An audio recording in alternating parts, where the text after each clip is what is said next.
Cotonou, la capitale économique du Bénin, est la ville la plus peuplée du pays.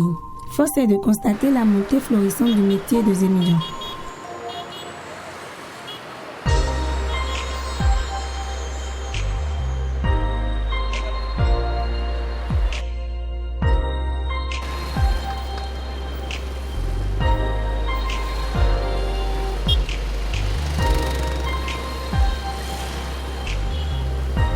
Encore appelé Kekeno, ces hommes habillés en jaune ont pour fonction d'amener ou de prendre d'un point A à un point B un client. Parmi eux, Modeste Akporé, un homme de la quarantaine, nous parle de ce métier. Zémidjan c'est côté médecine aussi drôle. Bon, situation de one man là nous sommes Zémidjan est obligé parce que job de bon et arrivé beaucoup fini et nous y a bon nous y va dire non donc alors aujourd'hui ouais beaucoup nous bon à soit arrivé bon moment na soutenir ouais et ouais bon et quand bon fini et nous y a bon le très abordable et vers autant le et quand compter ou là à donner comme m'aider bon maintenant na gualo nous bon ana ton oui bloa dire mais akablo ine ono ya.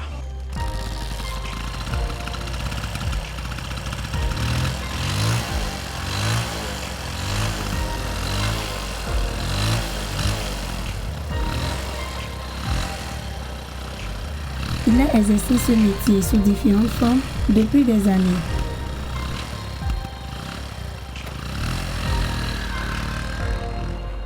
Un complot 10 ans. 10 ans un complot.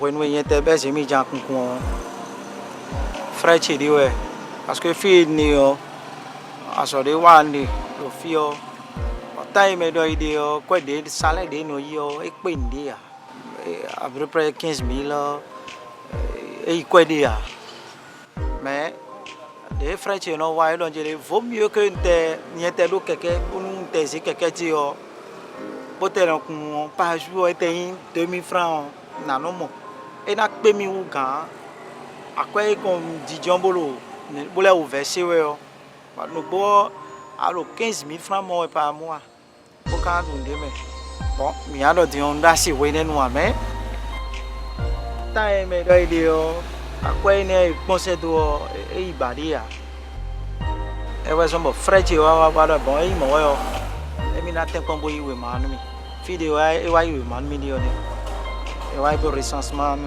on ben oui match là Johnny bah et numéro et numéro un cadre de recensement bon numéro c'est là mairie j'ai économique ama il mairie abo ba lo tagro me pour moblo et ne na uliwe tu ana un kekeo adonado numéro bonado awu numéro dia yo ye wana do awu tu ewu we do tanda wo ni ai don de si on ye numéro ni on izu amo mi de yo you know ba numéro wo ro ba mi omo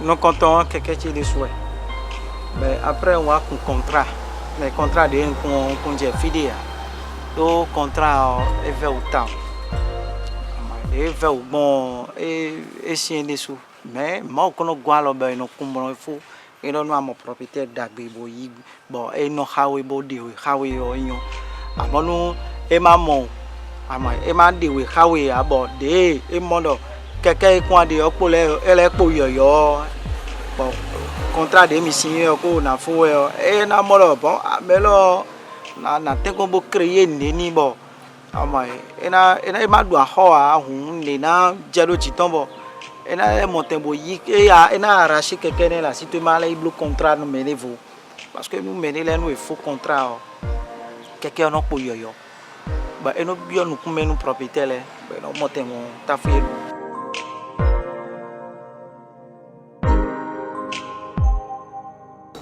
ni merede bodwe no gla fide oblo no fide de pepo bo ero keke okun e keke na ekun mi iro ko adare don wo ekun keke abo e oblo no gbogbetọ ezu rate apeyo azon we don la ta son venu ga mo roli e po sunza ene di wo keke na yin ton ya yi keke o sa si ton eni ta fu mi on mi de mi se ni mi no je gudo nu mi no gba lo nu me o mi tun lo me de le timba ide no yi contrat be non rompi on c'est quelqu'un mo ibi me de le individu de di boy no blum mon ganji mais de le timbo de bo tenant problème iton le o problème ene o ide no mo do bon mi keke o mi na kun et non mon quoi mais ka veo à mon plus de en sous quoi plus de 1 million mon contrat ene ta ene mais do keke di daya e veo din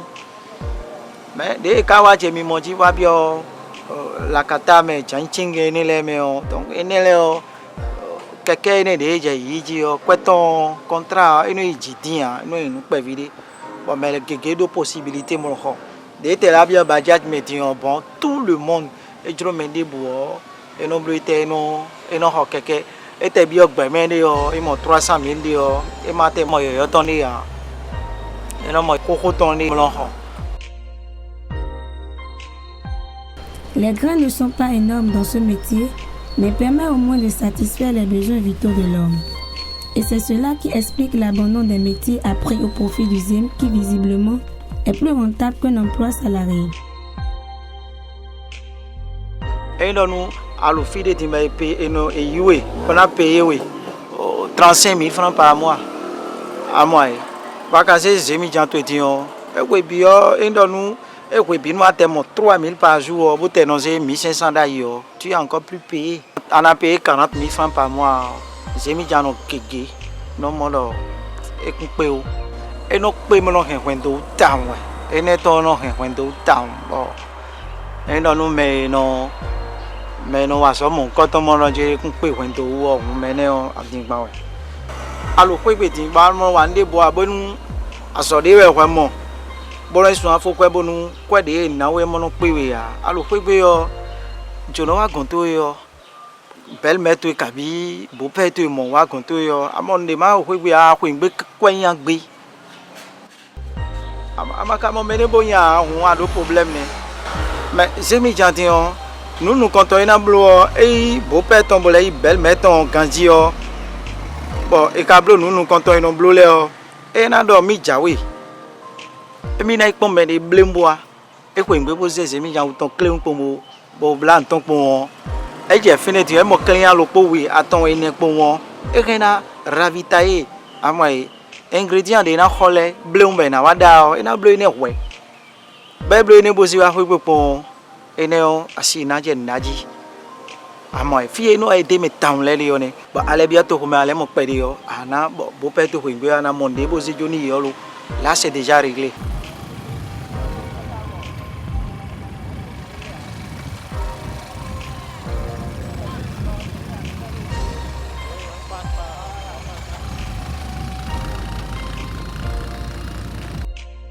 Ce métier de Zémidjan n'est pas sans risque. Et ces risques sont énormes. Et d'ouvert kanji. Et on va mettre l'eau à mon et non si ouvert des ouais. Mais une semaine, j'ai quoi manger voilà. Une semaine, 2 semaines pour moi. À mon j'ai à base à fille binové. À mon mais les ouais tout pour ici. Bon mais les matouans. Avec de l'ingérie, c'est mis l'eau très facile pour moi et bien mais et j'ai dit mon et moi. Et kawaii à base à toi bio. Ouvert nous comptons il est non why. Parce que y a tout mêlé à tout fil de dia. Modeste est connu dans son métier comme un homme qui regorge beaucoup de qualités à travers ses actes. Je le connais parce que il est du quartier. Je le vois souvent dans le quartier et je sais qu'il a une femme et une fille. Mais malgré tout ça, il est heureux. C'est un Zémidjamon et tout le monde, presque tout le monde le connaît dans le quartier.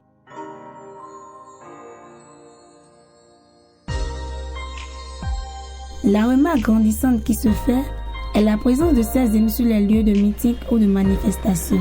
Aussi, ils constituent les premiers secours en cas d'accident ou de vol.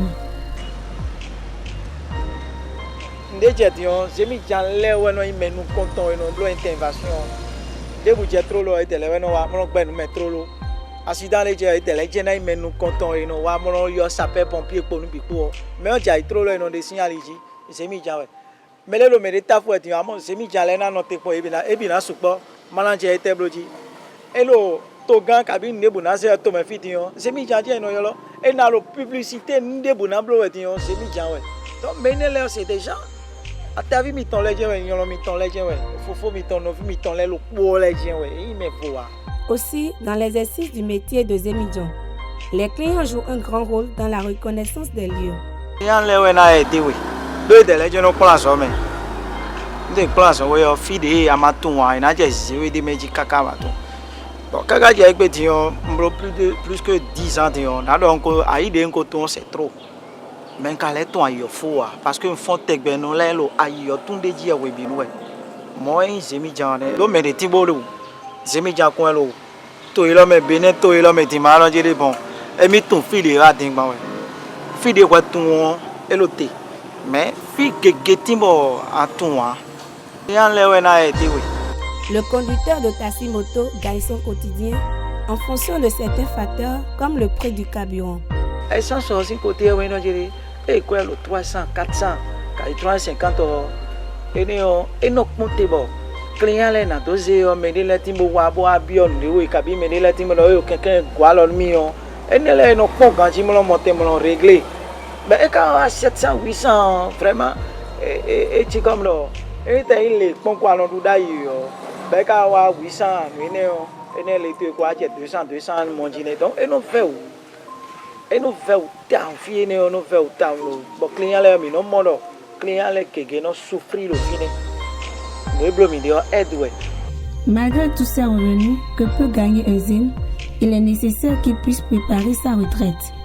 Et le Zemidjan ko enu ko kaka wa je ko eleji obonu ama oblonde ya c'est pas la peine en font tegbe bolo ndudu ko mo we ndudu ko anambo na famille wendo na dunu e jen we mais en do réaliser niveau fi no fait ou ne no ma bi ogbede me bonu et le sérieux bonu menele o et na prendre précaution nous à quoi ne tontine ne bana benwe bana wa réaliser ni na et non, mon coeur, tu ne peux rien.